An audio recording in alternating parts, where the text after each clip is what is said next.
Hello दोस्तों, स्वागत है आप सबका मेरे यूट्यूब चैनल रोहिणी क्लासेस में। तो आज हम क्लास 7th की एनसीईआरटी साइंस का चैप्टर 9 का मृदा चैप्टर का अगला पार्ट देखने वाले हैं। हमने जो है मृदा के गुण, मृदा के प्रकार, ठीक है, मृदा हमारे जीवन में जो है कितना अहम रोल निभाती है, इसके बारे में हमने डिटेल वे में स्टडी करेंगे। और आज हम इसके आगे के बारे में बात करेंगे और इस चैप्टर के क्वेश्चंस आंसर भी लगाएंगे। मोस्ट प्रोबेबली आज ये चैप्टर खत्म हो जाएगा। तो चलिए बिना किसी देरी के स्टार्ट करते हैं। तो बात करते हैं मृदा में नमी। तो ये देखिए कि क्या आपने कभी गर्मी के सीजन में किसी गर्म दिन की दोपहर में किसी खेत या खुले मैदान में होकर गुजरे हैं? मोस्ट प्रोबेबली संभवतः आपने ये देखा होगा कि जमीन के ऊपर की वायु जो होती है कंप दीप्त हो रही है, यानी कि ऐसा दिखता है जैसे गर्म वायु वैसे ही ऊपर उठ रही है जैसे आग के अलाव से उठती है। ऐसा क्यों होता है? एक क्रियाकलाप के माध्यम से हम इसके उत्तर को जानने का प्रयास करेंगे। अब देखिए, एक क्वथन नली लीजिए। जैसे देखिए ये हमने क्वथन नली ली है, ठीक है। एक क्वथन नली लीजिए और इसमें 2 चम्मच मिट्टी मिलाइए और इसे कुछ समय तक किसी लौ पर गर्म कीजिए। क्वथन नली का प्रेक्षण कीजिए। आइए हम देखते हैं गर्म करने पर क्या होता है। थोड़ा सा मैं इसे छोटा कर दूं। ये देखिए हमने जो है क्वथन नली ली है, बर्नर के माध्यम से गर्म कर रहे हैं। इस क्वथन नली में हमने मिट्टी का नमूना डाल दिया है और उसके ऊपर जल की बूंदें डाल दी गई हैं और ये बना हुआ है स्टैंड। अब आइए ये देखते हैं कि प्रेक्षण के माध्यम से हमें क्या पता चला है। अब देखिए, क्या आपको कहीं जल की बूंदें दिखाई देती हैं? यदि हाँ तो किस स्थान पर? देखिए क्या होता है ना कि गर्म करने पर मृदा में से जल जो है वाष्पित होकर ऊपर उठता है। आप सभी जानते हैं कि जल को जब हम गर्म करते हैं तो वेपर में चेंज होता है, ठीक है। तो क्वथन नली के ऊपरी भाग की अपेक्षाकृत ठंडी भीतरी दीवार पर संघनित हो जाता है।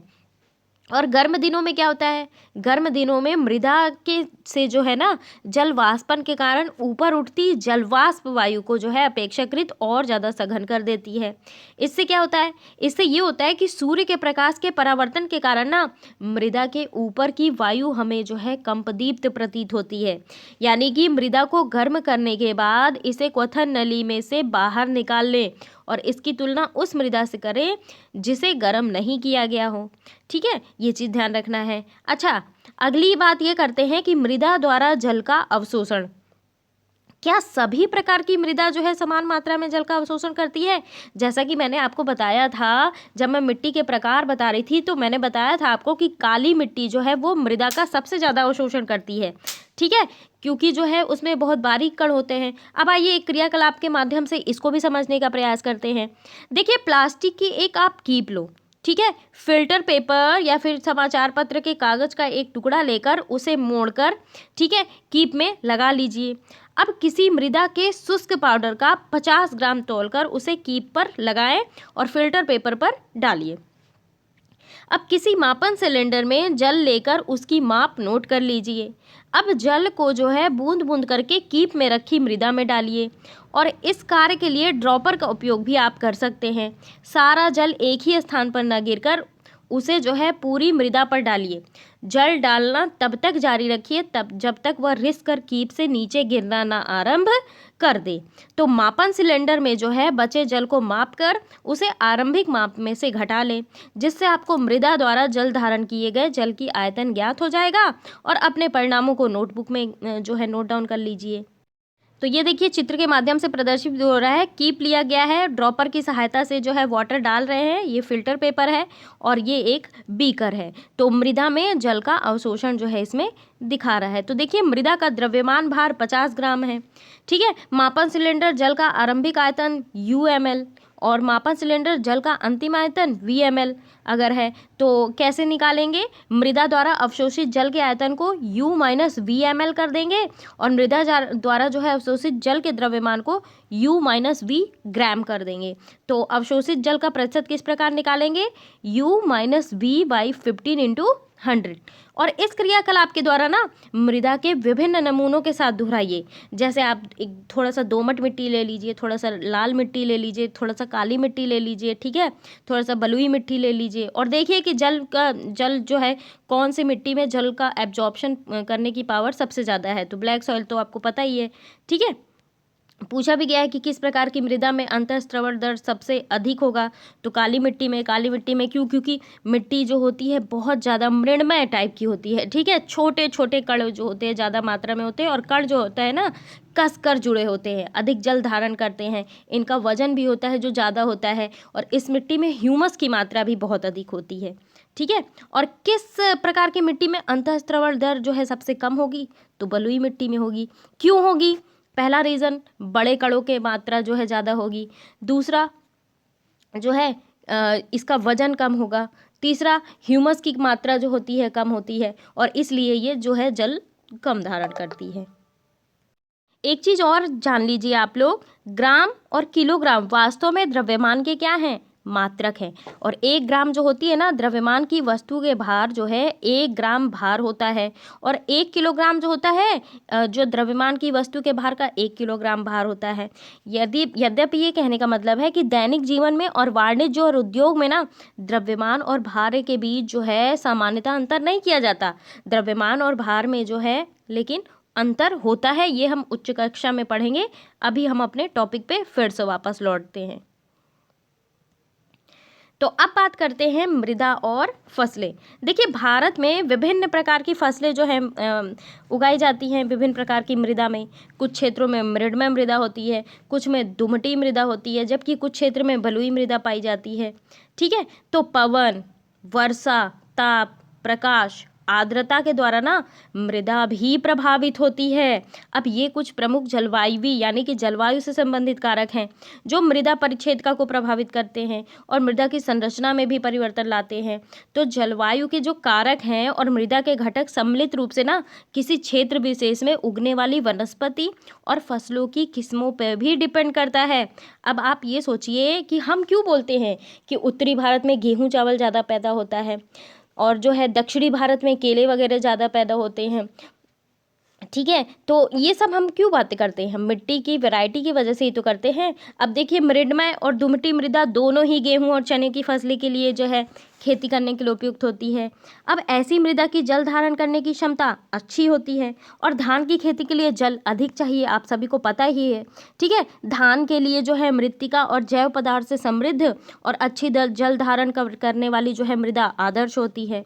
मसूर और अन्य दालों के लिए जो है दुमटी मृदा की आवश्यकता होती है, जिससे जो है जल की निकासी हो, क्योंकि दाल वाली दलहनी फसलों के लिए ज़्यादा जल की आवश्यकता होती नहीं है, तो जल निकासी वाली जो है मिट्टी चाहिए होती है, यानी कि दुमटी मिट्टी जो होती है वो दाल की फसलों के लिए ज़्यादा अधिक जो है सूटेबल रहती है। वहीं मैं अगर बात करूँ कपास के लिए, तो कपास के लिए जो है बलुई दोमट और दोमट मृदा जो है अधिक उपयुक्त होती है, जिसमें से जल की निकासी आसानी से हो जाती है और जो पर्याप्त जो है परिमाण को जो है वायु धारण करती है। अब गेहूं जैसी फसलों के लिए जो है महीन मृणमय मृदा में उगाई जाती है। क्यों? क्योंकि वो जो है ह्यूमस से अधिक समृद्ध होता है, अत्यधिक उर्वर शक्ति होती है उसकी, ठीक है। तो ये चीज़ है।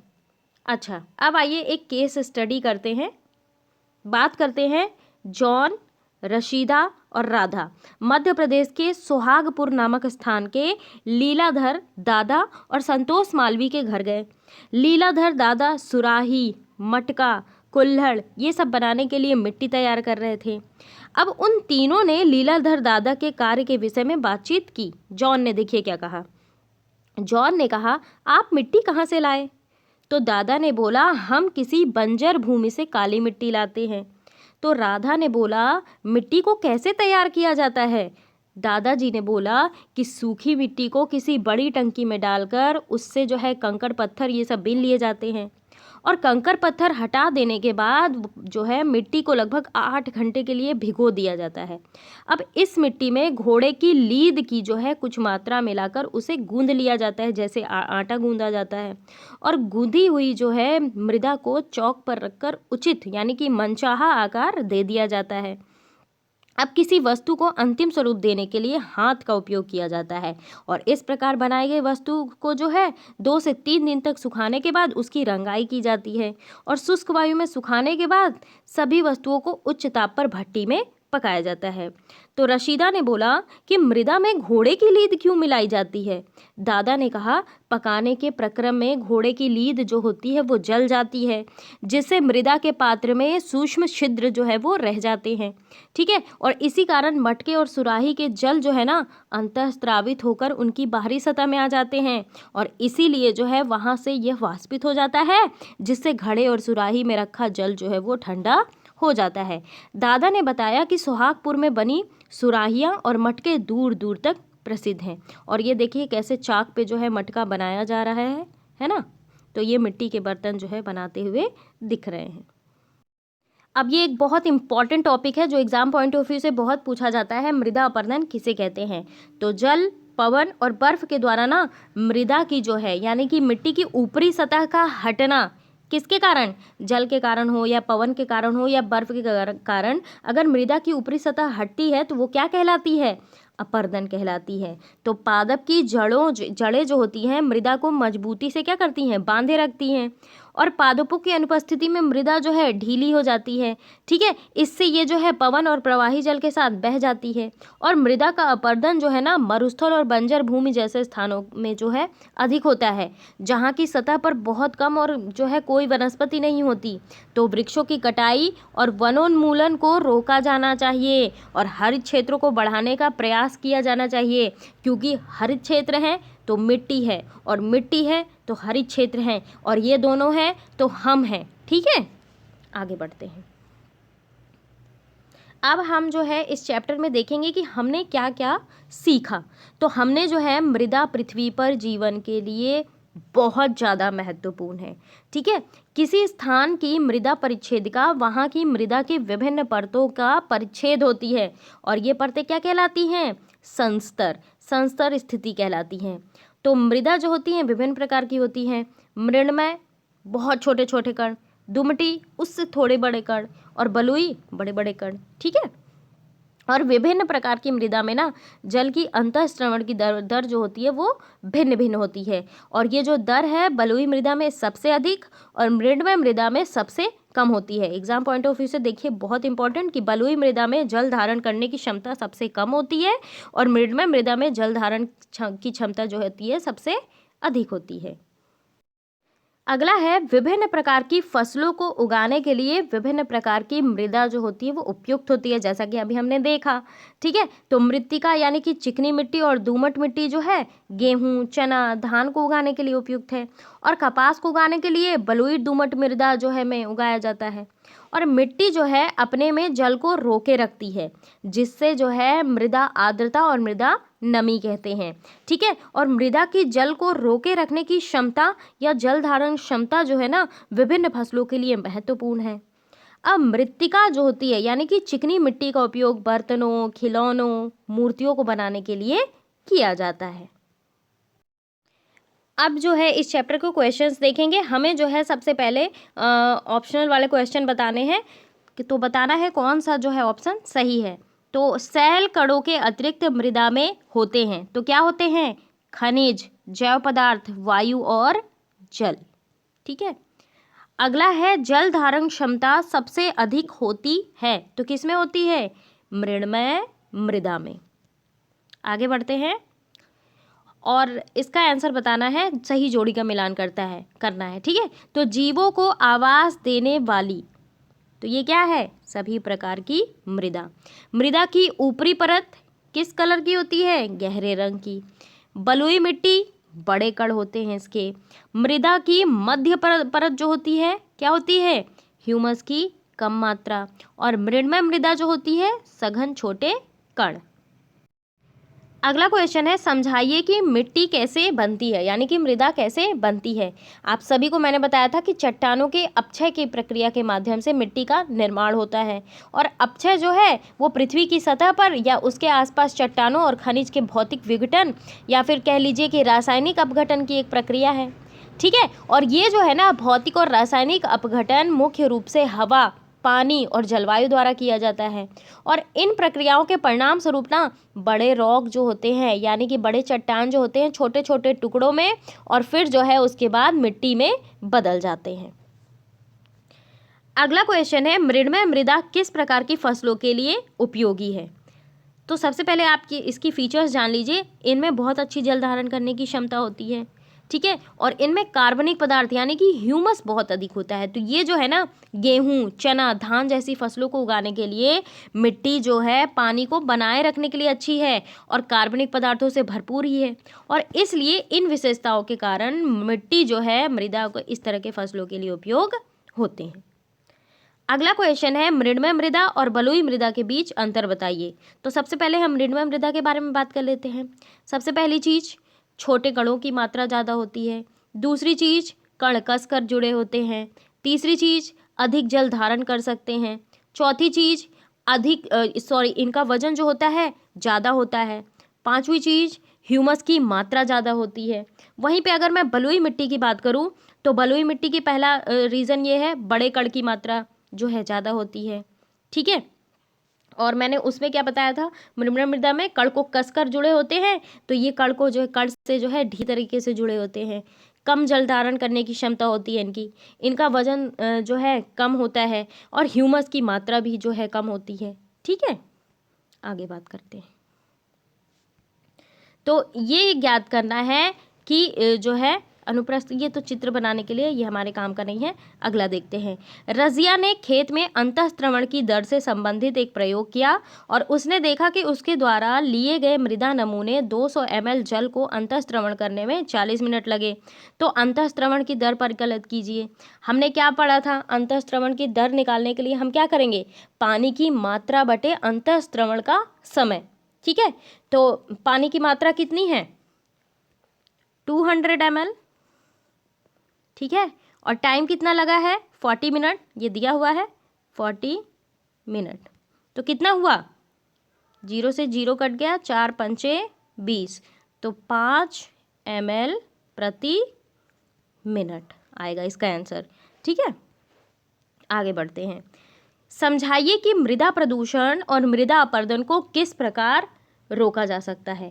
तो इसके बहुत सारे जो है पहलू हैं।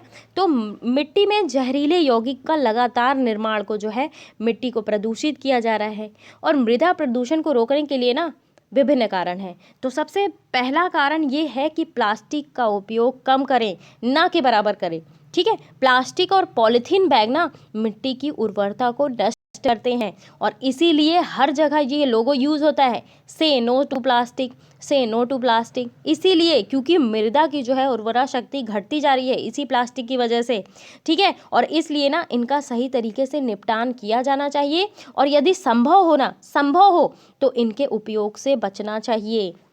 दूसरा कारण ये है कि औद्योगिक प्रदूषक, जो इंडस्ट्रीज़ वगैरह से अपशिष्ट पदार्थ, कचरे निकलते हैं, उद्योगों और घरों के अपशिष्ट पदार्थ, तो ये भी मिट्टी को प्रदूषित करते हैं, और इन प्रदूषकों से ना जो है रासायनिक रूप से व्यवहार किया जाना चाहिए, ताकि वे जो है निपटाने से पहले उन्हें हानि रहित बना सके। तीसरा, कीटनाशक। मिट्टी के अन्य प्रदूषकों में ना कीटनाशक और जो है कीटनाशक जैसे ये DDT वगैरह हैं, यूरिया वगैरह हैं, तो ये सब बहुत ज़्यादा हार्मफुल होते हैं, और इसलिए इन पदार्थों को के प्रयोग से जो है ना अधिकतर बचना चाहिए।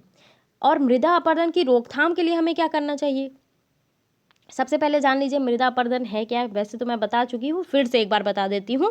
तेज हवा और बहते पानी द्वारा मिट्टी की ऊपरी उपजाऊ परत को हटाना क्या है, मृदा क्षरण के रूप में, यानी कि मृदा अपरदन के रूप में इसे देखा जाता है, और इसके लिए विभिन्न कदम उठाए जाने चाहिए। सबसे पहले तो पेड़ लगाओ भाई।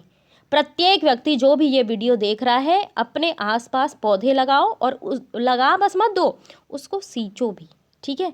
क्योंकि वन है, वृक्ष है तो हम हैं, वृक्ष है तो मिट्टी है, मिट्टी है तो वृक्ष है, और ये दोनों हैं तो हम हैं।